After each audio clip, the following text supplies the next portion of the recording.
So I'm with Stan and Charlotte, who I honestly have to say had one of the most touching films that I saw at the festival this week.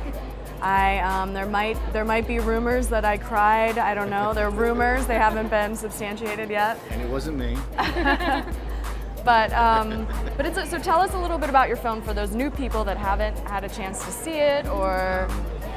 Well, a lot of people make the mistake that it's about Hollywood, but it's just set in Hollywood. It really is a story about how much people will sacrifice their soul to get what they want, you know. That's right. And it makes a lot of people cry. It is a very intense theme about what people are willing to do. You're right, to sacrifice what they want. Tell me again that one your saying that you told me yesterday and you told me the other day. Saying, yeah. Well, there is a saying that actually says, "What does it profit a man to inherit the earth if only to sacrifice his soul?"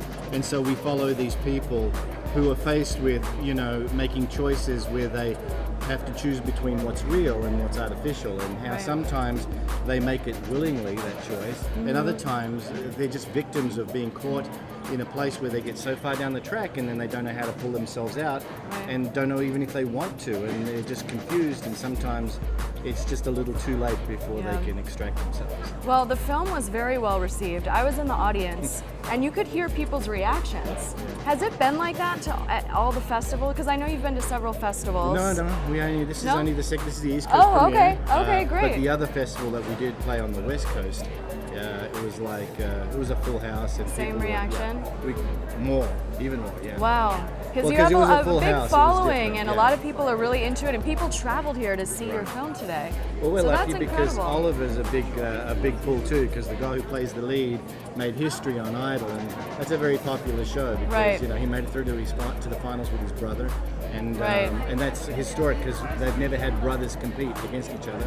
And actually, it's interesting because Charlotte, she might want to tell you, it's interesting that she has a movie about a singer, because she has two films about singers going on at the moment. One that's here and one that she just got back to from New York. Really? Because that's about Gloria. The other one's about Gloria. So what is it about movies about singers? Is it just something that you're interested in, or it just happened? It just happened, yeah. Gloria, which is the film that I was at the Havana Film Festival with last night, we closed the festival. That film was a 10-year process. So Christian, who was writing and directing that, started 10 years ago. I came on board about 7 years ago, so it's been quite a long process for everyone involved. Yeah. And then this one came about a few years ago, and I'd already had Gloria in the works, so it kind of just happened that way. And we got what was left over of the budget. Not at all. So you have several nominations this evening. 6. Correct? Yeah. 6. Yes. Okay, very good. Well, I will be announcing those nominations shortly. So I'm very excited. I'm expecting a kiss if you win. You gotta come up, give me some love. For now. Okay. We'll talk later. Okay. Thank you for chatting with me again. It was great to see you. I love the film. Thank you. I really did. You're welcome. All right, we're getting really close to time. We have Paloma close by who I'd love to chat with. We have some really incredible filmmakers here today. We had some great films at the Nova Film Festival. Let's see who we can find next.